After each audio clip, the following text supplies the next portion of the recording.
Hoy día vamos a hablar sobre los paradigmas de la seguridad y la salud en el trabajo y el desarrollo estratégico para una gestión preventiva. Se preguntarán muchos, ya, vamos a hablar sobre estos temas, dice, paradigmas de la seguridad y salud en el trabajo. Para comenzar, tenemos que analizar y tenemos que ver qué es la seguridad.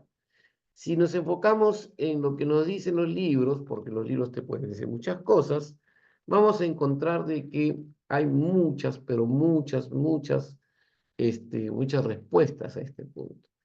No sé si alguno de ustedes, por eso le digo que vamos a trabajar en forma interactiva, se han puesto a analizar qué es la seguridad y cuáles son, ¿no?, los elementos fundamentales que tengo que tener para poder conocer de ello. ¿Qué es la seguridad? Cumplir con normas, cero accidentes, es un estilo de vida, una meta. Hagamos un análisis y comencemos a preguntarnos acerca de ello. ¿Por qué? Y les digo esto porque para poder comprender el trabajo o las tareas que debemos analizar, tenemos que estar muy enfocados en los conceptos.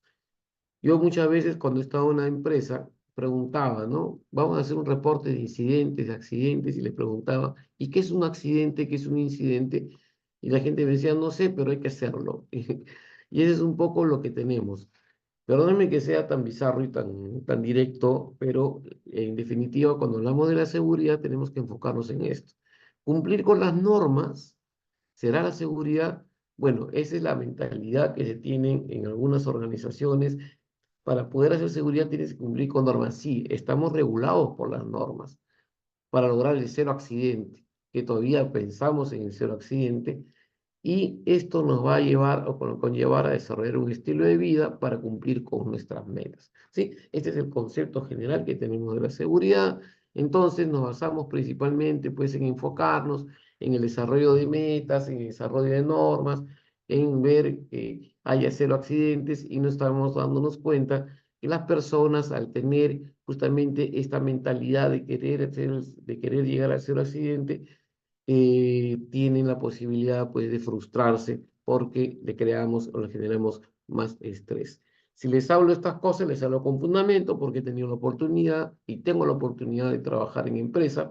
Estoy trabajando un programa de implementación de la autovaloración del riesgo en base a la mejora continua, y esto pues nos conlleva a ver de que estas cosas son necesarias pero que no son imprescindibles. Cumplir con las normas, lógicamente, y yo voy a cumplir con una norma porque eso está establecido, pero dentro de todo ello tiene que haber un sustento que está enfocado en el aspecto del desarrollo comportamental para poder así, para poder de esta manera hacer que se o que funcione todo un sistema en el cual estamos integrados. Por eso que la pregunta, ¿qué es la seguridad?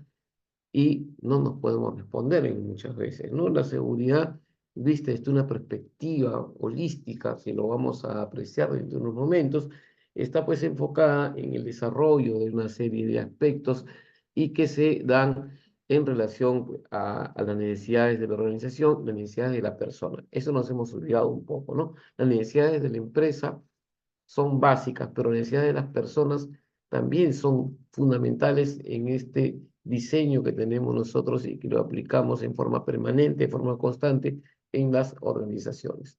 Muy bien, entonces, cuando hablamos de seguridad, tenemos que tener algo tan fácil, una trilogía, me digo siempre la trilogía del proceso de la gestión de la seguridad, porque la seguridad es un proceso, o sea, la gestión.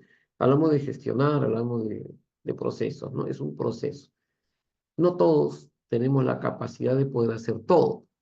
Entonces, para poder hacer seguridad desde una perspectiva del elemento fundamental, que es lo que alguna vez yo le decía, tenemos que desarrollar el conocimiento, ¿no? El qué hacemos, el qué nosotros ejecutamos, el qué vamos a proponer y el qué vamos a desarrollar. El conocer es fundamental.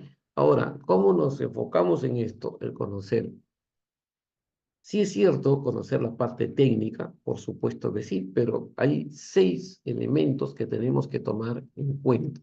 Los 6 elementos fundamentales y que están abocados justamente a este proceso en su desarrollo holístico. El conocer, conocer el aspecto teórico, sí, es necesario totalmente. Conocer la parte práctica, conocer la parte técnica, la parte funcional, la parte organizacional y la parte social. 6 cosas que debemos nosotros promover para poder hacer seguridad. Si yo no conozco, en definitiva, no voy a poder gestionar apropiadamente. Y ese es uno de los puntos en los cuales tenemos que tener mucho, pero mucho cuidado, porque hay personas, o hay empresas, mejor dicho, de que contratan personas que no tienen el expertise para desarrollar la acción o la actividad. Entonces el conocimiento viene a ser un elemento fundamental dentro del proceso de la gestión de la seguridad y la salud en el trabajo.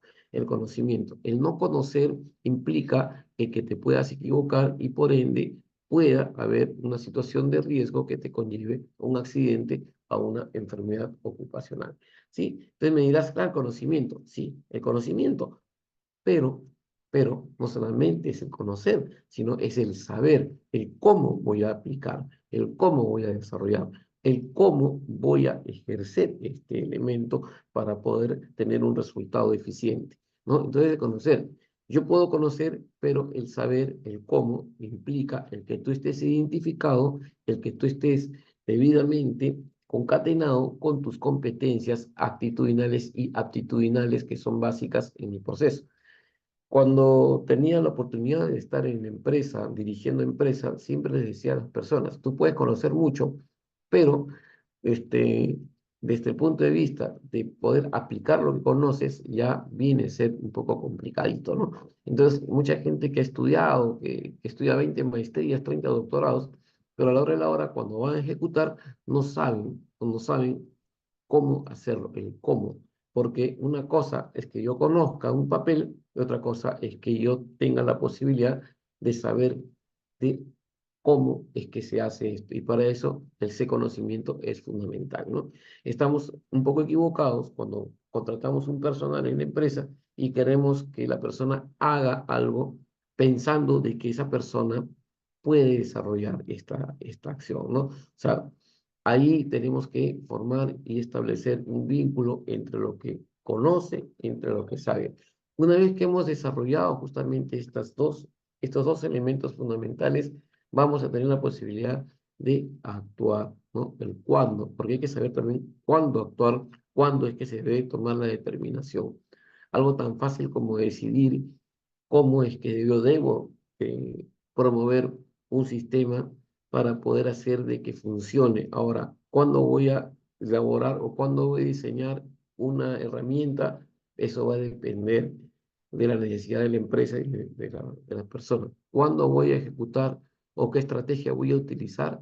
Va a depender del momento, del entorno y de cuál es la necesidad que se tiene. Entonces, estas 3 cosas que nosotros encontramos, que vemos el conocer, el saber, el actuar, y que van de la mano con la seguridad basada en el comportamiento, por supuesto, bajo un modelo, pero que va mucho más allá de lo que nosotros pensamos como una estrategia que nos va a permitir obtener resultados eficientes, efectivos, eficaces. Entonces, cuando nosotros encontramos de que la seguridad tiene como base fundamental estos 3 elementos, yo puedo determinar de que la seguridad no solamente se encarga o solamente está direccionada a la parte del desarrollo técnico, porque el desarrollo técnico, si bien es cierto, es elemental, como le decía en un principio, pero también el conocimiento, el saber y el actuar y el desarrollo de la parte comportamental, el desarrollo de la parte de las actitudes, como parte fundamental de este avance, da un lineamiento que nosotros llamamos la mejora continua y el desarrollo holístico del proceso de una gestión. Bien, cuando me preguntaron en el Congreso, que fue en Panamá hace 3 años, el 2021, me preguntaron, ¿y usted cómo define la seguridad? Yo les dije, la seguridad es un estado de equilibrio mental que me permite desarrollar estrategias de prevención a fin de minimizar mis riesgos para evitar accidentes y enfermedades ocupacionales. Y me preguntaban, ¿cómo así? Lo que pasa es que cuando yo hablo de la seguridad, digo, es un estado de equilibrio mental, por supuesto, porque tú no puedes hacer cosas que no conoces. Y si tú haces cosas que no conoces, definitivamente lo que va a pasar es que vas a romper ese estado de equilibrio, ¿no? Entonces vas a tener una situación que te puede generar estrés, frustración, ¿no? Entonces es un estado de equilibrio mental. Y ese estado de equilibrio mental, ¿cuáles son los elementos que hacen de que pueda tener ese estado de equilibrio mental? El conocimiento, la motivación y la predisposición. Y esos son los tres elementos fundamentales que tenemos que nosotros que destacar. Entonces, esta seguridad, que es el estado de equilibrio mental, me permite desarrollar estrategias de prevención. ¿Qué es una estrategia? Anticiparse a los acontecimientos. O sea, yo me anticipo a los acontecimientos. Es la prevención, ¿no? ¿No? Pero esta estrategia tiene que estar acorde con la necesidad, con el punto, o sea, con la característica propia de aquella situación que podría ocasionar algún tipo eh, de, de, de accidente, ¿no? Entonces, ¿para qué hacemos esta prevención? ¿Ah? Para minimizar riesgos. Ahora, yo no puedo hacer una estrategia preventiva si es que no estoy identificado, si es que no conozco, si es que no sé y si es que no desarrollo una actuación en el momento preciso. Es como que yo quiera poner en Perú, en Lima, los que no son de Perú, en Lima no llueve, no hay rayos, no hay relámpagos, no hay truenos, y quiera poner pues un pararrayos en un edificio para evitar de que caiga un rayo. Eso va a ser, o sea, no sería lógico porque no tenemos esa, o sea, no tenemos esa situación climática. Entonces, hay que saber cómo elaborar y cómo diseñar una estrategia preventiva acorde con lo que nosotros tenemos, ¿no? Ahora, ¿por qué les explico esto? Porque a la hora que vamos los paradigmas se van a dar cuenta de cómo es que se enfoca en este sentido. Luego, fíjense, hacemos prevención, o sea, es el estado de equilibrio mental que me permite desarrollar estrategia de prevención a fin de que minimizar mis riesgos. Los riesgos se minimizan, los riesgos no se eliminan. Lo que se eliminan son los peligros, ¿correcto? Entonces, ¿qué es un riesgo? La probabilidad de que el peligro se materialice. ¿Cómo lo medimos? Entonces, ¿cómo es el riesgo? ¿En función a qué? ¿Ah? Entonces, probabilidad con la severidad, que lo sabemos todos los que estamos en seguridad, ¿no? Ahora, ¿esto qué nos permite? Que nos permite evitar accidentes y enfermedades ocupacionales. Fíjense cómo la estructura que nosotros hemos aplicado se desarrolla en base a la característica que nosotros vemos. Bien, vamos a pasar al punto importante de esta reunión, que es tiene que ver con los paradigmas de la seguridad y la salud en el trabajo. Por el chat me pueden escribir o de repente por YouTube también pueden hacer comentarios. Me pueden explicar y me pueden decir para ustedes, de acuerdo a lo que piensan ustedes, qué es un paradigma. ¿Qué es un paradigma? Muchas veces hemos escuchado paradigmas, pero ¿qué es un paradigma?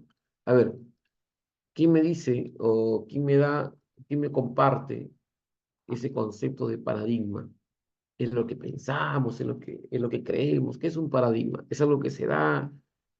¿Qué es un paradigma? Si me ayudas, Juan Carlos, de repente con los comentarios que hacen por interno sería fabuloso para poder nosotros conocer, ¿no?, las opiniones de las personas. Los paradigmas de la seguridad y la salud en el trabajo. Bueno, mientras que vamos obteniendo la información, yo les voy contando de que hicimos un trabajo en el año 2013, 2014 y 2015, 3 años consecutivos, sobre los efectos de la gestión de la seguridad y salud en el trabajo desde la perspectiva del comportamiento. El comportamiento es base fundamental para poder obtener o para poder nosotros, de una otra manera, llegar a un objetivo, ¿sí? En el año 2000, no, perdón, en el año 1993, cuando ingreso yo a la empresa minera por primera vez a hacer mi internado, en el año 93, de eso han pasado ya 31 años, imagínense, no se creía mucho en el desarrollo del comportamiento. La idea era, justamente había una frase, producción. Primero producción, ¿no? Y esto era lo que pues lamentablemente la gente tenía como este elemento, ¿no? Lo único que había es producción. Me interesa cómo la cosa es que producción. A lo largo del tiempo, luego de unos años, ya 17 años después, en 2010 aparece ya el desarrollo de una de una ley, ¿no? De la 29783, donde establece pues ya que la seguridad forma parte de... En la empresa minera existía la 046, después la 055, ahora la 024 con su modificador la 023, pero hablaba muy poco del tema del comportamiento, hablaba muy poco, y se daba pues estos parámetros que hacían de que se ingenierice la seguridad, ¿no? O sea, hablar de ingenierizar, o sea, que solamente los ingenieros tenían que enfocarse en la parte de la seguridad. Hice mi pasantía en Chile, en Codelco, en el año 1994, y el superintendente de seguridad y salud del trabajo, no, de seguridad, perdón, de HQS, era un psicólogo, imagínense, ¿no? Todavía estaban pues súper avanzados en el tema. ¿Y por qué? Porque ellos decían de que la seguridad se sustentaba en la aplicación de un proceso mental en el cual nos conllevaba a hacer un trabajo efectivo. O sea, yo la parte técnica la puedo aprender, la puedo generar, la puedo desarrollar. Es más, yo tengo que aprender la parte técnica. ¿Qué dice Zuleima? Un paradigma es un conjunto de ideas, creencias y prácticas que constituyen una forma de ver y entender el mundo en un contexto particular. Claro, es lo que yo pienso, ¿no? Es lo que yo creo que es. Bueno, eh, he tenido algunos puntos de vista diferentes con este tema, un tema que puse en Congreso el año pasado, de paradigmas de la seguridad y salud en el trabajo, y se les di con ejemplos. No tenemos mucho tiempo ahora, pero voy a tratar de ser breve y de poder darles justamente estos indicativos como para que podamos nosotros apreciar cómo es que influye la seguridad y qué paradigmas tenemos y qué paradigmas nosotros tenemos que romper ahora en pleno siglo XXI, donde estamos abocados no solamente a la polifuncionalidad, sino también al conocimiento de todos los procesos que tenemos que tener en cuenta en una empresa. ¿Por qué el psicólogo no puede conocer de seguridad? ¿Por qué el ingeniero no puede conocer de comportamiento? Porque el abogado no puede conocer de la parte tecnológica? Entonces, esas cosas nos delimita y hace de que no podamos, ¿no? Entonces, el trabajo debe ser multidisciplinario y debe tener una referencia entre todos los elementos estratégicos. Y cuando hablo de elementos estratégicos, estoy hablando de las personas en las organizaciones. Por ahí me van a decir, no, pero el ingeniero está preparado. Sí, nosotros también estamos preparados, todos estamos preparados para asumir una responsabilidad. Entonces, no pienses pues que de repente 5 años de formación te van a conllevar a hacer una serie de actividades. Nosotros los que estamos en campo durante todo el tiempo estamos en permanente aprendizaje. Yo para poder contratar un personal en una empresa como parte de la parte de gestión humana, yo tengo que conocer cuál es la dinámica del puesto y cuáles son los elementos que se dan para poder hacer un trabajo.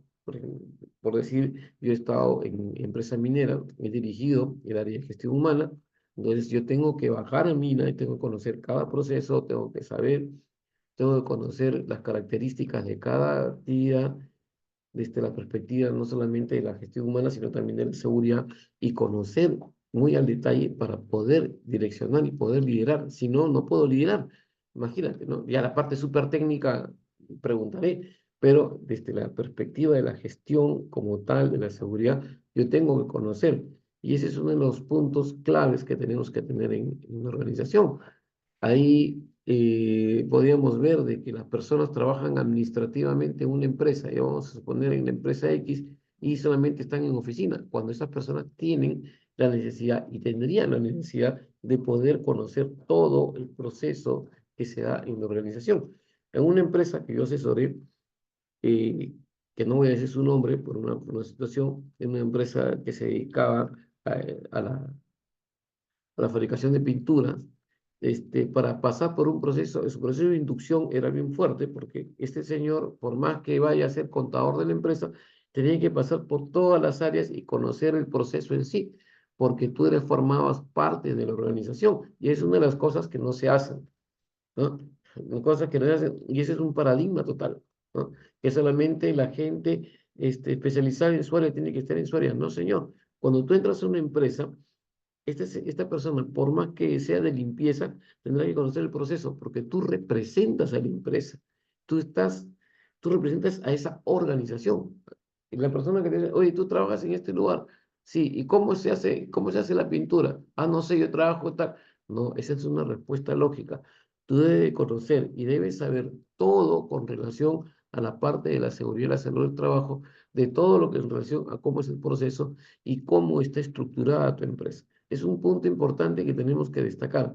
Ahora, los que estamos dentro de este plan de gestión. Por eso cuando yo dirigía la empresa, siempre decía, perfecto, vamos a tener una semana de inducción y vamos a visitar planta, mina, mantenimiento y así ir área por área y comenzamos a ver cuáles son aquellas áreas y cuáles son los trabajos específicos de acuerdo a los puestos específicos.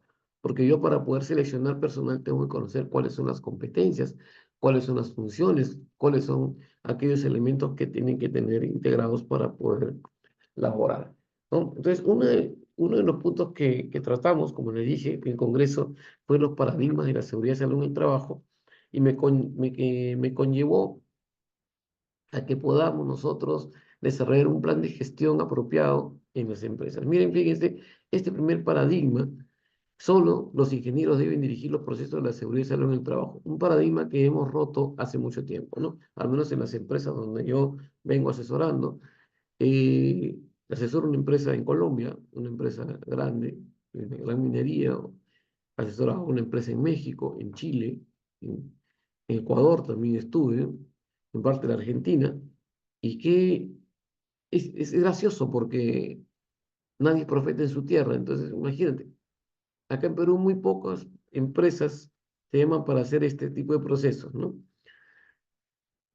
Solo los ingenieros deben dirigir los procesos de la seguridad y salud en el trabajo. ¿Estamos de acuerdo o no estamos de acuerdo? A ver, es un paradigma, ¿no? La seguridad y la salud laboral está integrada desde la perspectiva de trabajo de manera polifuncional.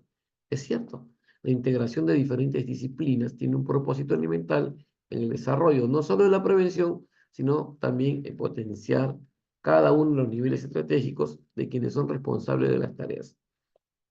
A ver, una de las cosas que se rompieron como paradigma era de que solamente el ingeniero podía ser quien dirija el área de seguridad y salud en el trabajo. Todavía en minería tenemos esa forma de pensar, ¿no? Estamos viendo ingeniería, en minería, ingeniero metalúrgico, minero o ingeniero geólogo, ¿no? O geólogo. Son los únicos que pueden asumir este tipo de responsabilidad. De repente por el espacio, pero en realidad eh, nosotros tenemos que romper este paradigma. Los procesos de la seguridad, hablo de los procesos, ¿no? Los procesos de la seguridad y salud en el trabajo, ¿por qué los ingenieros no solamente deben dirigir? Porque todos somos partícipes en el proceso de la seguridad. Entonces estaríamos de una otra manera no cumpliendo con un dictamen que tenemos en la organización. Si todos somos responsables de la seguridad, entonces los ingenieros no solamente podrían dirigir los procesos de la seguridad y salud del trabajo. Y es una de las cosas que a veces tenemos como pensamiento, ¿no? Por lo que es importante destacar que sin compromiso y sin conocimiento no existe el engranaje para la mejora continua. No se puede dar la responsabilidad y cargar la seguridad a una sola profesión. Imagínate. Entonces, el proceso debe ser elaborado o diseñado y ejecutado por los profesionales de las diversas áreas. Por ejemplo, el conocimiento técnico lo va a dar el ingeniero, ¿sí? Perfecto, el conocimiento técnico. Pero ¿quién es el que desarrolla la salud mental y la salud física? Y pregunta el mío, si no existiera una persona que equilibre a las personas, que trabaje el tema de aptitud, el tema de desarrollo de personas, o si no existiera la salud mental, esta persona podría desarrollar técnicamente su función, es casi imposible. Y si no existiera la salud física, tampoco. Entonces, este trabajo que tiene que estar destinado, ¿no?, a dirigir un proceso, está elaborado en función a esas características. Es un paradigma, porque los ingenieros no solamente dirigen, porque ellos lo pueden hacer en forma técnica, pero nosotros lo hacemos en forma dinámica, en la cual está integrado justamente estos temas. Porque un médico, un abogado, no puede ser o no puede dirigir un proceso de gestión de la seguridad y salud en el trabajo? Yo me gustaría sus comentarios, ¿no? Sustentado, ¿ah? Por si acaso, sustentado. ¿Por qué solamente un ingeniero? No estoy en contra de los ingenieros porque yo quiero mucho a los ingenieros, tengo muy buenos amigos ingenieros, pero a ver, ¿por qué otras profesiones no podrían? No me digan porque conoce más la parte técnica. Yo tengo una maestría y con la maestría conozco la parte técnica. ¿Por qué? La pregunta, ¿no? Yo les hago esa pregunta. Debemos de romper este paradigma de que solamente los ingenieros. En otros países, Rafael Ruiz Calatrava, bueno, ya no está, pero Rafael Ruiz Calatrava puede dar fe. En Europa, por ejemplo, no solamente los ingenieros son los que desarrollan los procesos de la seguridad y salud en el trabajo. Ahí está Maritza, que está en Italia, también puede dar fe de que no solamente los ingenieros. Entonces, hay profesionales de diversas áreas que podrían asumir correctamente un área de seguridad y salud laboral. Entonces, veo yo grupos por WhatsApp, los prevencionistas de riesgos, y hablan pura parte técnica, pero ¿de qué me sirve la parte netamente técnica cuando el desarrollo de un proceso tiene que estar abocado a lo que es la mejora continua y en la mejora permanente del desarrollo de la salud mental y la salud física? Ahí viene esa perspectiva, ¿no? Ahora, como segundo elemento, como segundo paradigma, es lo que conversábamos hace un momento con Rafael y decía, ¿no? Es el accidente como meta organizacional. Pregunta el mío, ¿existe el cero accidente, señores? ¿Existe el cero accidente? A ver, ¿qué dicen? ¿Existe? Voy a respetar lo que ustedes hablan, ¿no? ¿Existe el cero accidente? A ver, desde una perspectiva, dice Sulaima, dice no. Pueden comentar, ¿ah? Pueden comentar. ¿Existe? Si nosotros nos abocamos a analizar el contexto, ¿no? Cero accidente. El cero accidente sigue siendo un tema que muchos ven como una utopía, ¿sí? Esto no está apartado de la realidad, ¿no? En vista, en vista de que es improbable que pueda existir una organización estática. El cero accidente. Mire, fíjense, cuando tuve esta mesa redonda con la gente de la OMS, OIT, ¿no? Hablábamos acerca de este tema. Dice Marisa, cero accidente es muy difícil, pero no es imposible. Sí es imposible, Marisa. Te lo voy a fundamentar con toda la ley. Podría ser cero accidente mortal. Podría ser. Ahí sí podríamos ver. Cero accidente mortal, sí, es fundamental. Bueno, es es posible. Pero cuando yo hablo de el cero accidente como tal, fíjate de que los grandes gurús de la seguridad nos hablan de la accidentabilidad. Pero fíjate cuando nos dicen, de acuerdo a la ISO 45001, que nos dice que un incidente es un accidente sin pérdida. Entonces ya estás colocando un incidente como un accidente sin pérdida. Por lo tanto, bajo esa premisa no puede existir pues un accidente. No puede, perdón, no puede ser un accidente, porque tendríamos que trabajar en una situación totalmente estática, totalmente paralizada, donde las personas no vayan, no, o sea, ni siquiera se muevan, porque un incidente, ¿no? Nos han dicho que es un accidente sin pérdida. Entonces, ahí, lamentablemente, hay esa forma de pensar en la cual nosotros direccionamos el accidente como tal, ese cero accidente. ¿Y saben qué pasa? ¿Saben qué pasa? Que cuando nosotros tenemos esa meta del cero accidente, en vez de promover a las personas a que desarrollen sus actividades en forma apropiada, lo que estamos haciendo es generarle un nivel de frustración, porque lamentablemente, y digo lamentablemente, es lo que sucede en nuestras organizaciones, ¿no? Ahí es que tenemos que tomar muy en consideración justamente aquellos procesos, ¿no? Aquellos elementos. Aquí, en la parte fundamental o sea, de las actividades que tenemos que tener en cuenta, y como se lo dije a lo de la OIT y la OMS en el Congreso, cuando hablaban del cero accidente, le decía es algo utópico porque en realidad nosotros tenemos que basarnos fundamentalmente en no la cero accidentabilidad, que es lo que estaba haciendo el liderazgo tradicional dentro de las organizaciones. Y era un poco lo que comentaba con los señores estos y le decía, si ustedes se ponen a analizar y poder decir, mira, si te accidentas te voy a castigar, porque eso es lo que sucede en las empresas, ¿no? Si te accidentas, te castigo, ¿no? Y le echamos la culpa al trabajador y no vemos que el sistema está mal. Entonces, ese cero accidente, yo voy a tener pues esa condición totalmente negativa para poder actuar, ¿no? Para poder actuar de un modo en que pueda tener resultados óptimos y no le voy a dar la posibilidad al trabajador de que pueda tomar decisión. Y es ahí donde nosotros vemos generalmente en estas fechas, en estos días, cómo es que el trabajador se preocupa más por no accidentarse que desarrollar su tarea, ¿no? Ya.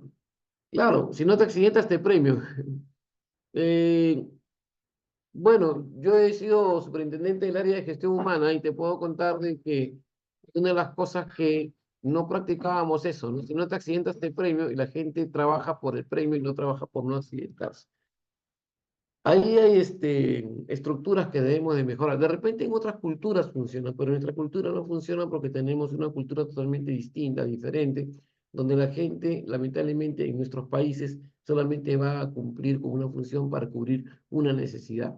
Y trabajar bajo este parámetro es muy complicado. Y les cuento porque trabajar comportamientos, trabajar diseño de mejora en las personas es muy, pero muy, muy complicado, ¿no? En otros lados, pues de repente sí puede funcionar. Por eso es que cuando hablábamos de sistemas que traen de otros entornos, yo les decía, claro, esos sistemas funcionan allá, pero no dentro de mi entorno. A ver, y acá se lo voy a explicar mejor, porque dicen que los comportamientos deben ser modificados por los gestores de la conducta y de la seguridad. Falso. Cuando hablamos, nosotros es un paradigma, ¿no? Es un paradigma que tiene que ver mucho con el tema del comportamiento. Hacemos la seguridad basada en el comportamiento, pero lo enfocamos de una manera en que se termina de que la persona tiene que estar observando al trabajador.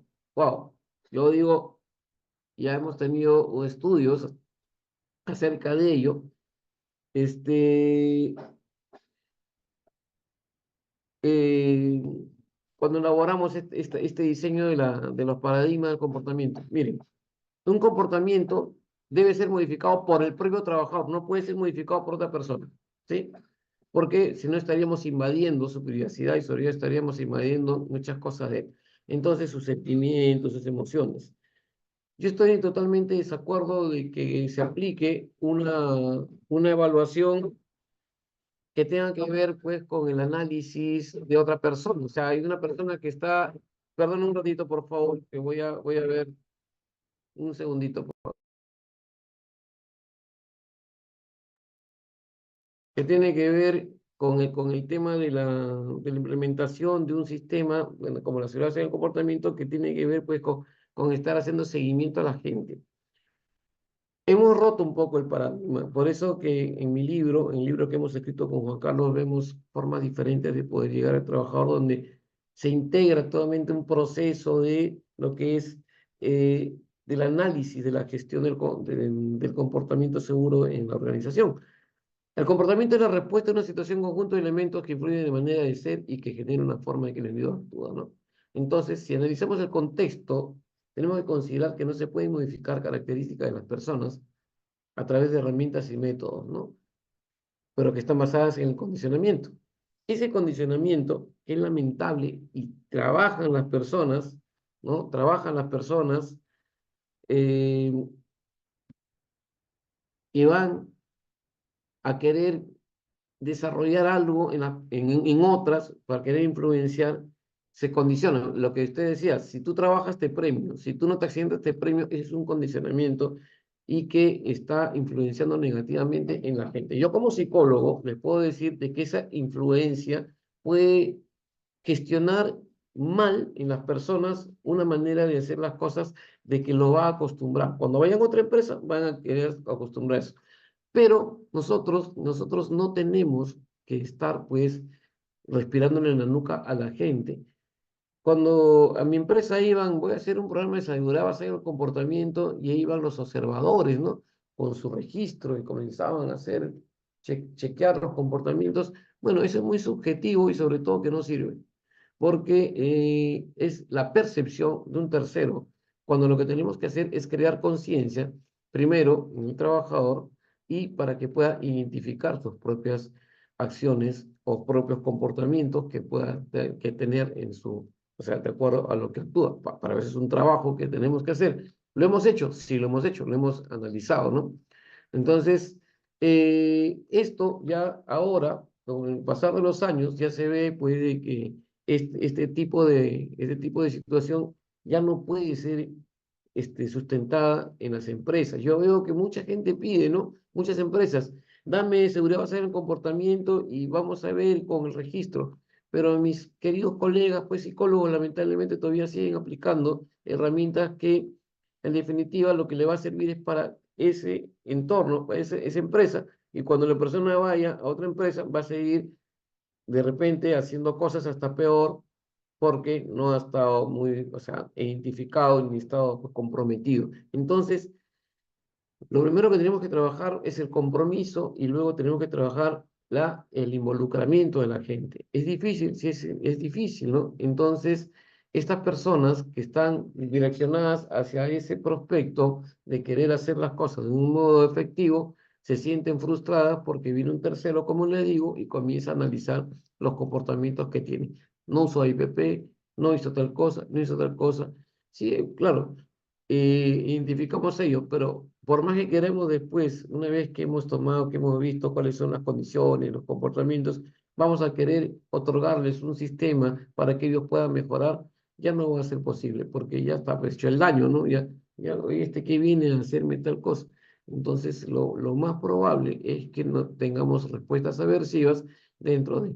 Y lo hemos visto y se lo digo a ciencia cierta, que sí lo he visto y sí lo he palpado con este programa que estamos implementando, que es los comportamientos, la seguridad basada en la autovaloración del riesgo, donde interviene el propio trabajador, hemos tenido la posibilidad de minimizar riesgos y de bajar índice de accidentabilidad hasta un 70%.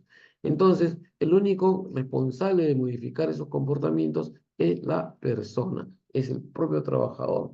Esto es uno de los puntos relevantes que quiero tocar y que ha sido, como le digo, criticado totalmente porque como no hemos roto ese paradigma aún, hemos visto de que todavía se maneja en forma negativa este tema de la seguridad basada en comportamiento, donde lamentablemente existen personas que a través de querer modificar estas, estas actividades, estas acciones, a través de lo que es el condicionamiento, en vez de promover una cultura de seguridad, lo que hacen es acostumbrar a las personas a que tengan, ¿no? O a que hagan las cosas en función a lo que se dictamina como tal. Y es lamentable que poder encontrar en ese aspecto, ¿no?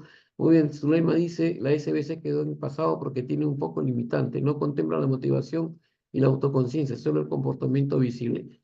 Sí, Zuleima, claro, el comportamiento visible que es parte del liderazgo visible, pero ahí tenemos que ejecutar un plan de acción que termine con el reconocimiento del propio trabajador para lo que es el desarrollo de una cultura preventiva.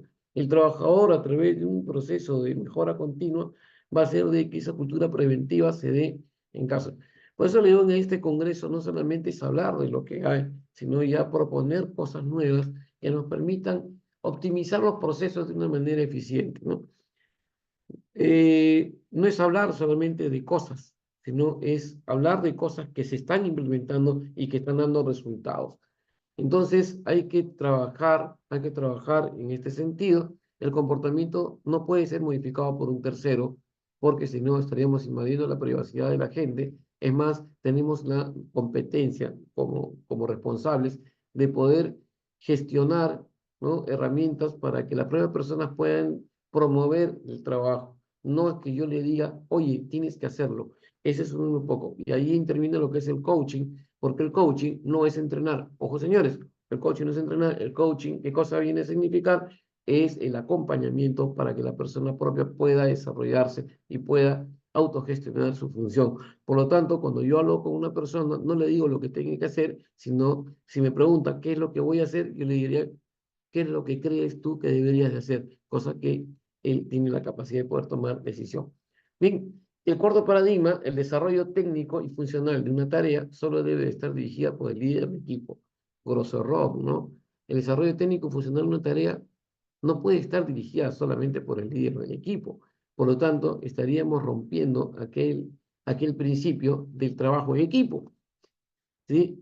Entonces, ahí es un punto relevante, importante también, porque al desarrollar este plan de gestión que tenemos nosotros dentro de nuestra empresa, tendríamos pues que, eh, que dejar de lado la participación de las personas que trabajan con nosotros. Entonces, para ello, ¿no? El desarrollo técnico y funcional de una tarea solo debe estar dirigida por el líder del equipo. No, el trabajador está capacitado. ¿Para qué? Para ejercer un liderazgo funcional. Entonces, yo tengo que empoderar a la gente. Yo no puedo contratar a alguien o no puedo hacer que alguien trabaje dentro de mi entorno si es que no está preparado para. Por lo tanto, ese desarrollo técnico funcional debe estar muy bien ejecutado. ¿Y cuándo comienzo a hacer eso? Cuando comienzo a estructurar adecuadamente mis funciones y lo que es toda la parte de mi evaluación ¿cómo se llama? De puesto de trabajo, análisis del puesto de trabajo, entonces ahí comienzo, ¿no? Este trabajador, el trabajador, esa capacidad, tiene la capacidad de promover y gestionar su tarea.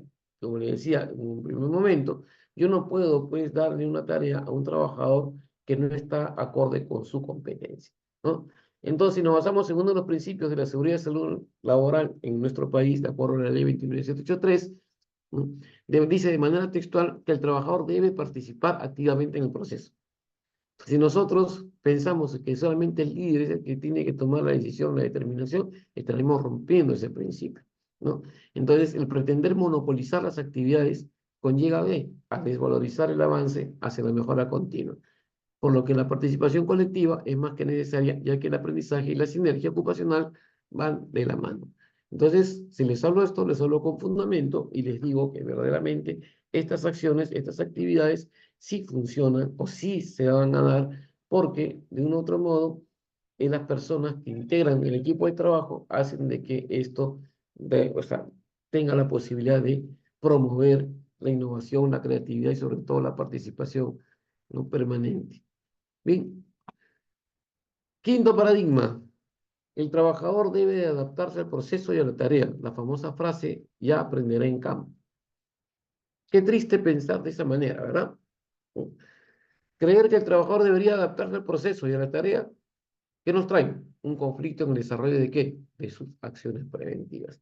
¿Por qué? Porque le estoy de una manera manipulando y le estoy direccionando a que haga cosas que yo pienso que están bien. Entonces, generalmente hay sistemas donde lamentablemente solo posicionan al trabajador para que cumpla una tarea. Entonces, es más, ni siquiera hemos analizado sus competencias actitudinales, aptitudinales, técnicas, ¿no? Entonces, esto ya nos trae pues como consecuencia una afectación, ¿no? Entonces, robotizamos a la gente, hacemos que las personas limiten su creatividad, su innovación, porque están direccionadas a hacer lo que quiere el supervisor o quiere la empresa. Y es ahí donde lamentablemente sucede un propósito de desvalorización que nosotros encontramos comúnmente en las organizaciones.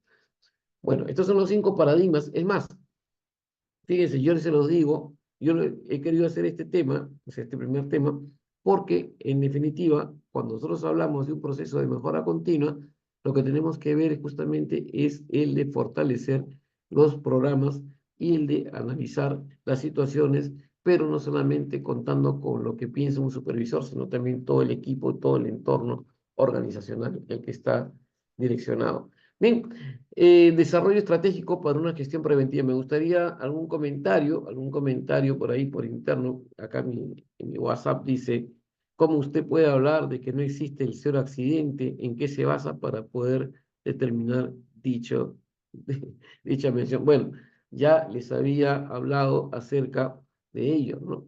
El cero accidente, definitivamente, cuando hablamos de cero accidentabilidad, es imposible no tener, o sea, el cero. No existe el cero en ninguna circunstancia. Cero accidentabilidad. Porque siempre hay una probabilidad, por más que sea la millonésima parte, pero hay una probabilidad. Y mientras que exista una probabilidad, va a existir una posibilidad, ¿no? Hay cero accidentes. Si pensamos bajo esa premisa, vamos a encontrar de que la gente va a tener un comportamiento, en vez de ser preventivo, un comportamiento aversivo y frustrante, porque una cosa es que yo le diga lo que tiene que ser y otra cosa es que la persona establezca una relación entre sus competencias actitudinales y pueda generar un propósito de mejora, el cual lo va a conllevar a minimizar sus riesgos. Es un tema largo, ¿no? Para poder tratar. Bueno, desarrollo estratégico por una gestión preventiva. Muy bien, veamos cómo funciona o cómo funcionaba la seguridad tradicional, lo que estábamos comentando, ¿no? La seguridad de salud tradicional. Acá está mi querido amigo observando cómo trabaja la gente y apuntando. De hace muchos, pero muchos años atrás, lamentablemente, se daba eso y todavía, bueno, en algunas empresas se da esto de acá, ¿no? La gente trabaja y uno que está viendo, uno que está apuntando, uno que está fiscalizando. Sin embargo, ahora la seguridad y salud en trabajo y la gestión preventiva nos permite hacer de que cada persona tenga la posibilidad de preguntarse y de poder analizar cómo poder mejorar la tarea en base a sus experiencias, en base a su expertise. Pero esto no es fácil, señores míos, ¿ya? Esto no es fácil, ¿por qué? Porque para poder lograr esto, estas personas que están acá tienen que haber sido, o tienen que identificar, o sea, tienen que tener el compromiso en primer lugar, el compromiso. El compromiso es lo que yo genero en un primer momento, o sea, mi compromiso, pero estos señores tienen que haber integrado y tienen que ser suyo el trabajo y tienen que estar convencidos de las cosas que hacen. Porque de nada me sirve a mí, y esa es una de las cosas que yo discutía con mis compañeros cuando es de seguridad basada en el comportamiento, dice, no, es que hay que hacer gestión preventiva, sí, pues, pero mientras que tú tengas a alguien que lo esté pisando, de que le esté respirando en la nuca, no vas a poder hacer eso. Estas personas son responsables de su propia actividad. Entonces, yo les creo compromiso y les creo involucramiento, ¿ya? Esas son cosas diferentes, el compromiso y el involucramiento, ¿ya? Este es un poco lo que nosotros tenemos que tener en cuenta. Estas personas pueden estar comprometidas a trabajar porque el compromiso se va a dar porque tienen que cumplir.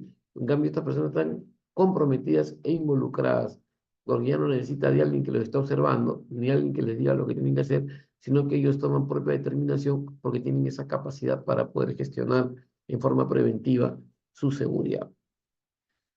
Elementos que influyen en la gestión de la prevención. Tenemos, por ejemplo, ¿no? La retroalimentación, pero no la que conocemos comúnmente, ¿no? No que conocemos comúnmente, retroalimentar en forma negativa, no. La retroalimentación, el poder nosotros desarrollar un feedback de lo positivo y analizar de lo positivo para poder tomarlo como ejemplo y de lo negativo como para poder tomar una determinación de cómo mejorar y hacer las cosas para que no vuelvan a ocurrir. Y ese es uno de los puntos elementales que tenemos, ¿no? Entonces la prevención, retroalimentación, no apuntar con el dedo, porque a veces apuntamos con el dedo y decimos, ya ves, te accidentaste. Sin embargo, no hacemos un análisis de por qué la persona se accidentó. Tengo tiempo, sí, un ratito, me quedan pocos minutos porque podemos hacer las preguntas. Cuando alguna vez tuve la oportunidad de visitar una empresa y yo encontraba a una persona que se accidentaba casi siempre, o sea, siempre estaba, y pregunto, le digo, ¿qué pasó? Y hablando, estoy haciendo un resumen. Me decía, lo que pasa es que yo no me siento contento con lo que estoy haciendo, porque yo he estudiado para ser técnico soldador y estoy trabajando en un área que no me gusta. Entonces, no le presto interés. Y es verdad. Entonces, eso es lo que le dije. ¿Y qué te gustaría hacer, no? Bueno, yo tengo esto. Revisamos su legajo y verdaderamente había estudiado para técnico soldador. Entonces, lo pusimos a trabajar como técnico soldador y el hombre, pues, definitivamente tuvo un cambio sustancial porque ahí es donde estaba mejor, ¿no? Entonces, estas cosas que nosotros hacemos nos permite ver a las personas, retroalimentar, sí, en forma permanente, entonces decía, y no solamente desde el punto de vista positivo, como digo, sino negativo también, que permitan ver. Y muchas veces con esas situaciones que ocurren en las empresas, tomamos determinaciones malas, ¿no? Bótalo, ya sácalo, suspéndelo. Y no es así, pues. Esa retroalimentación también tiene que estar abocada en ver cómo solucionar las situaciones que podrían afectar. Tú le has preguntado a tu trabajador el por qué de repente no está produciendo adecuadamente, el por qué tiene ese tipo de comportamiento. Tú estás diciendo al trabajador de repente, ¿qué te pasó? ¿No? ¿Qué te pasó? Hay veces que tenemos que tener esa capacidad como líderes de poder participar. A ver, Sulaimi te está presentando la mano. A ver, Sulaima, Te leo un comentario que hay en cuéntame. YouTube que te dice que cómo crear compromiso e involucramiento. Podría dar más ejemplos. Es Luis Armando Velázquez Mamaní. ¿Cómo crear compromiso? A ver, primero ¿Cómo crear vamos, compromiso e involucramiento? ah, vamos, como dice Jack, vamos por partes, ¿ya? A ver, el compromiso es o sea, el compromiso viene a ser una situación en la cual yo tengo para poder hacer que se den las cosas de una manera en que pueda satisfacer necesidad de la organización. Vamos a hablar desde este punto de vista de seguridad. El compromiso. Yo me comprometo porque yo tengo pues un contrato firmado y tengo un contrato que está relacionado a cumplir con lo que me estipula o me dice la empresa, ¿sí? Ese es mi compromiso, pero tengo que hacerlo, ¿no? Si no me comprometo, no me pagan. Si no me comprometo, no llego a mi meta, no llego a mi función. Que es más, o sea, es más orientado al desarrollo de una propuesta que está integrada de una manera, no sé, de necesidad de la organización. Entonces, yo me comprometo, ya, perfecto. ¿Cómo generar compromiso y involucramiento? A ver, si viene alguien, si estoy en la empresa, ¿no? Y le digo, hola Juan, ¿cómo estás? Buenos días. ¿Cómo estás? Muy bien, acá, bueno, más o menos nomás, pues, pucha, que este trabajo que yo estoy haciendo no me gusta mucho, ¿ya? Oye, pero tienes que cumplir. Tú eres una persona importante para nuestra empresa, así que vamos a ponerle punche y hay que cumplir, porque primero, bueno, nosotros en la empresa tenemos gente de primer nivel y tú formas parte de, mira, ¿ya? Yo le estoy, y tienes que lograr, en tu meta tienes que lograr esto, ¿no? ¿A qué te comprometes? Entonces él mismo va a decir, ah, bueno, me comprometo a hacerlo perfecto. Entonces, ese es el compromiso que yo tengo, ¿sí? El compromiso yo me lo voy a, pero no verdaderamente, o sea, no estoy involucrado todavía. Pero cuando hablamos de involucramiento, es decir, ok, tú dices que vas a hacer esto, perfecto. Ya. Yo te quería preguntar algo, Juan. Mira, ya que tú vas a hacer esto de acá, yo quisiera que tú me expliques, porque como tú eres el experto, me gustaría de que tú lo desarrolles, de que tú formes parte de que tú seas la persona quien pueda direccionar apropiadamente o sea, esta gestión. Entonces esa persona dice, ok, perfecto, yo me comprometí a hacerlo, pero ahora tú me das la oportunidad de poder ejecutarlo. Ah, qué excelente. Entonces, lo que hace esta persona es qué cosa, no solamente genera ese compromiso de hacerlo, de hacer las cosas, sino también se involucra en el punto, ¿no? Entonces dice, si yo soy el partícipe, si yo soy quien va a ejecutar, si yo soy el que va a desarrollar, si yo soy el que va a proponer, el que va a innovar, el que va a crear, entonces lo va a hacer parte mía. Por lo tanto, nadie me está diciendo lo que voy a hacer, sino yo mismo me estoy involucrando con esto porque es mi hijo, ¿no? Es mío. Entonces, yo me genero un compromiso. No sé si está clara la explicación. ¿Está claro o no? Pues yo me puedo comprometer, excelente, pero no necesariamente me puedo involucrar. Y esto busca que la gente se involucre. El compromiso está, o sea, yo me comprometo a usar mi casco, pues, a usar mis botas de seguridad, a usar mis guantes, me comprometo, pero en realidad no estoy tan involucrado, ¿no? Entonces, ahí viene cómo generar eso, cómo hacer eso. Cuando las personas tienden a promover este comportamiento apropiado, dentro de su entorno, dentro de su sistema, dice, bueno, yo formo parte de, entonces estoy generando no solamente un compromiso, sino también un involucramiento. Pero ¿qué pasa en las empresas? Tienen miedo, pues, ¿no? No, ¿qué le voy a dar responsabilidad a este sujeto para que haga? No. Entonces, ahí viene, acá se hacen las cosas como se tienen que hacer. Y pensamos que generar compromiso simplemente es decirle a las personas, toma, acá está, esto es lo que tienes que hacer, si no cumples con esto, yo te voy a castigar. Y si no, te va a pasar esto acá. Y esto es lamentablemente lo que sucede. Por eso es que hablábamos del reconocimiento, ¿sí? Del reconocimiento. Ahí viene el tema. El reconocimiento no económico solamente, sino el reconocimiento como persona. Creo que alguna vez comentaba en una conferencia, le decía de que estaba con mis trabajadores en la empresa minera y a mis trabajadores se les hizo un reconocimiento, ¿no? Por, por haber logrado, ¿no? Por haber logrado en el área de trabajo. Me dijo el gerente de seguridad, me dice, hay que premiar a fulano y tal por el trabajador, o sea, por el trabajador que ha hecho más seguridad. Y le digo, un momentito, el trabajador no lo voy a premiar, hay que premiar a todos los trabajadores porque es el equipo de trabajo. Entonces, ese reconocimiento, porque quienes están comprometidos son todos, pero quienes se han involucrado también son todos, porque todos han tomado determinación y han hecho cosas. Entonces, yo no puedo premiar a uno, voy a premiar a todos. Y fíjate, les entregué una hojita bon escrita, ¿sí? Y cuando una vez fui a casa de uno de esos trabajadores, lo había puesto un cuadrito, ese reconocimiento. Entonces, a veces nosotros, cosas tan simples, tan sencillas, hacen de que la gente pueda tener esas características, ¿no? Entonces, en eso se basa nuestro principio.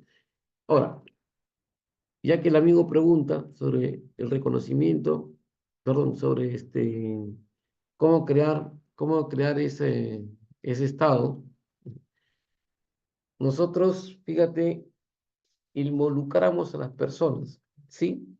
No las involucramos, ellas se involucran, ¿ya? Pero tenemos que tener metas, pues, que estén apropiadas en el desarrollo de la función.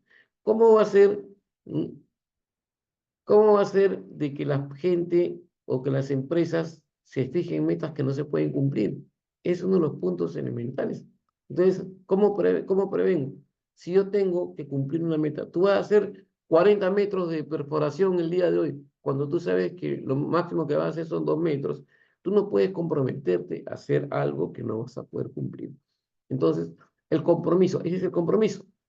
Yo me comprometo a terminar el trabajo, pero con el involucramiento, yo digo, en el involucramiento comienzo a pensar, oye, yo me he comprometido, pero no voy a llegar pues, porque se supone que no tengo las condiciones como para poder hacer esto. Y aparte la roca, si yo perforo un poco más, se puede quebrar, y puede caer. No sé si me entienden. La fijación de metas es importante para generar un compromiso y un involucramiento dentro. Entonces, la gestión de la prevención, yo tengo que tener muy en cuenta de que qué es lo que voy a tener para poder llegar, ¿no? Para poder llegar a mi meta y poder desarrollar justamente ello, ¿no? Es como una vez le decía, ¿no? Tengo como fijación de meta comprar un Mercedes después de $200.000 a fin de año y gano 4.000 soles mensuales. O sea, es imposible, ¿no? Entonces, ¿por qué? Porque a medida que va pasando el tiempo, muy frustrando, y esa frustración va a hacer de que tenga pues comportamientos negativos y pueda generar un estado de estrés que me va a desencadenar una situación que puede afectarme, ¿no? Y el punto importante para la gestión de la prevención, un elemento es la autovaloración, ¿no? Entonces, es necesario autopercibirnos, autoconocernos, y la autogestión, que es la manera de cómo la persona puede aplicar y puede desarrollar su tarea de una manera eficiente, ¿no? Yo autopercibo, autoconocimiento, si es que conozco, si es que me siento capaz, oye, vas a hacer el trabajo, discúlpame, pero no me siento en la capacidad de poder hacerlo, ¿no? Porque no estoy preparado. Y la autogestión, que viene a ser el cómo yo gestiono esta tarea en base a la característica de mis competencias, ¿no? Muy bien, como hemos dicho, entonces hay que trabajar bajo un sistema holístico, ya nos queda poquito tiempo, ¿sí? Un sistema holístico, las personas somos seres biológicos, somos seres psicológicos, seres sociales y seres espirituales. Desde la perspectiva de la prevención, tenemos que satisfacer esta necesidad de nosotros. Entonces, para que la persona pueda estar equilibrada de una manera eficiente, tiene que tener la parte biológica, tiene que estar muy bien Muy bien, o sea, tenemos que estar bien físicamente, psicológicamente igual. ¿Qué pasa si tenemos estrés? Ay, pues, ¿no? Se somatiza, ¿no? La persona se somatiza, entonces aquí ese ser psicológico, psicológicamente tengo que estar bien y biológicamente también, ¿no? Para poder hacer mi prevención tengo que estar. Por lo tanto, si yo genero una actividad, una acción donde le voy a generar estrés a la persona, en definitiva, voy así como, va a haber pues un efecto somático, el cual podría tener pues algunas características físicas que podrían influenciar y por lo tanto socialmente no voy a estar integrado y mucho menos voy a crear pues un interés, voy a creer en mí ni mucho menos en la gente. Por eso es que esta parte es importantísimo en el tema de la gestión de la seguridad. Entonces, ¿cómo analizamos el proceso de la gestión? ¿Qué es lo que tenemos que hacer? ¿Qué es lo que tenemos que elaborar? ¿Qué es lo que tenemos que analizar? Justamente ese punto es importante que lo que destaquemos. El estudio diagnóstico, hay que hacer un estudio diagnóstico, un levantamiento de información para ver si las personas están cumpliendo, si están dentro del entorno o si están direccionados o posicionadas dentro de sus puestos de trabajo y si tienen las competencias, hacer este análisis y luego analizar para desarrollar el proceso en el cual nosotros estamos integrados, ¿no? Hay que analizar el contexto desde una manera desde una perspectiva, ¿no? Entonces, podemos preguntarnos, ¿los comportamientos arriesgados se realizan de forma consciente o inconsciente? Cero accidentes, ¿no? Vamos a ver, ¿no? Entonces, acá es una pregunta, ¿los trabajadores estiman un riesgo de forma como lo perciben los profesionistas? ¿Mm? ¿Se realizan de forma consciente? Depende, dice, los comportamientos arriesgados se realizan de forma consciente, depende. Si es que no conoces, si es que no tienes el expertise, si es que no estás identificado, entonces no le podemos echar la culpa al trabajador si es que no hemos tenido antes una capacitación o no hemos nosotros trabajado el tema de prevención con ellos. Y acá no pensemos que el prevencionista, pues, o sea, el prevencionista no tiene que pensar de que el trabajador tiene que conocer igual. Entonces, acá tenemos nosotros que tener la capacidad de que esta persona, el trabajador, tenga también esa visión. Mientras que esta persona ve abajo del iceberg, esta persona simplemente ve por encima. Por eso siempre le digo a la gente, cuando hago las capacitaciones, tenemos que tener el síndrome de los Thundercard, ver más allá de lo evidente, ¿no? Entonces, si se cometen actos subestándar de manera inconsciente, significa que la percepción de los riesgos del trabajador no coincide con la empresa, ¿no? O sea, lo traemos a nuestra casa, ¿no? De repente por ahí cambiamos el foco de esta manera y lo vamos y lo llevamos, ¿no? Es una manera, es un modo de que hemos nosotros obtenido o hemos hecho nuestra gestión, nuestro trabajo, de un modo así, socialmente hablando, sea empírico, ¿no? Se trata de un conflicto de la actitud que se centra en la manera de percibir. Es el proceso cognitivo de cómo nos observamos. Pero si se cometen actos subestándar de manera consciente, significa que la percepción de los riesgos del trabajador coincide con el de la empresa. Pero eso, pese a ello, no usa las medidas preventivas. O sea, ya si yo cometo un acto subestándar sabiendo que está mal, ya es un problema de comportamiento, ¿no? Entonces ya se basa en qué? En esas relaciones sociales. Entonces, ¿cuáles son esas relaciones sociales que podría existir? Por eso que es muy necesario de que nosotros tengamos acá este análisis, digamos, frente a comportamientos arriesgados, conscientes, el trabajador no rechaza la seguridad, rechaza las medidas preventivas. Los invito a que puedan hacer un análisis en sus trabajos, en sus empresas, el por qué el trabajador, el por qué rechaza, ¿no? ¿Por qué rechaza las medidas preventivas? De repente porque por ahí tiene mala relación con quien realizó las normas, le tengo bronca, entonces ahí yo voy. Entonces digo, no, ¿por qué voy a hacer si este señor tiene realizó, quién será por qué? ¿No? Porque se le impuso su cumplimiento. Tienes que hacer, ojo, uno de los puntos interesantes es este, ¿no? No tienes que imponer, porque la empresa no cumple con los compromisos. O sea, la empresa no me cumple, y yo tengo que darle satisfacción, nada, porque percibe que la dirección no cree en la prevención por estética, ay, que no, ¿cómo voy a poner zapatos de seguridad? Qué feo me queda, ¿no? Por incomodidad, ay, me molesta el casco. Por desinterés, bueno, me interesa hacer seguridad porque no estoy identificado con lo que estoy trabajando. Por falta de conocimiento, por falta de compromiso e identidad. Fíjense aquellos puntos interesantes, aquellas medidas son rechazadas. ¿Por qué? por estas acciones, ¿no? A ver, entonces, vamos a hacer este cuadrito, vemos, rapidito nomás, dice que cuando nosotros entramos a una organización, trabajamos por instinto natural, sin embargo, el instinto o impulso. Todo acto desarrollado y aprendido es un impulso. No existe el instinto, ¿ya? Es un impulso.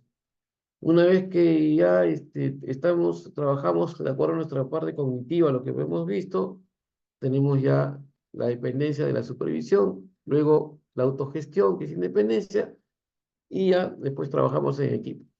La cultura de seguridad, conciencia permanente de los riesgos. Hay que preguntarse si es desarrollada o es impuesta. Entonces hay que tener también ese análisis y ver cómo es que se da en la organización. Esto es un esquema que nosotros encontramos. ¿Mm? La cultura de seguridad, conciencia permanente de los riesgos. ¿Quién la determina? ¿El trabajador o la organización? Y por último, vamos a ver de que si enfocamos bien estos procesos, ¿no? Vamos a tener resultados. Conozco la tarea, lógicamente, que estoy comprometido, he identificado, conozco la tarea, voy a analizar mis riesgos, tengo la capacidad de hacerlo y lo ejecuto. Muy bien, perfecto, muchísimas gracias. Esa es un poco la actividad que me tocó hacer el día de hoy